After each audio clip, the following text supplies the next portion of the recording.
Mobile Excel application पे Excel को mobile पे यूज़ करते हुए आप किसी सेल रेफरेंस को कैसे एब्सोल्यूट करेंगे, फिक्स करेंगे। ये मुझसे क्वेश्चन भी किया गया था कि जिस तरह हम कंप्यूटर में F4 को प्रेस करने के बाद उसके सेल रेफरेंस को एब्सोल्यूट या फिक्स कर देते हैं, तो मोबाइल में क्या करेंगे।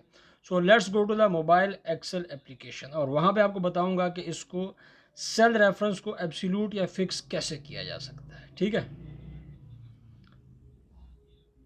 ये देखिएगा यहाँ पे मैं अब फंक्शन लगाने लगा हूँ सम का। तो सबसे पहले तो मैं यहाँ पे इसको लिखूंगा इक्वल और इक्वल के बाद में लिखूंगा यहाँ पे सम और सम के बाद चूंकि पैरेंथेसिस को ओपन करेंगे तो पैरेंथेसिस यहाँ पे ओपन हो चुके हैं। लेकिन ज़रा इसको बैक जाते हैं।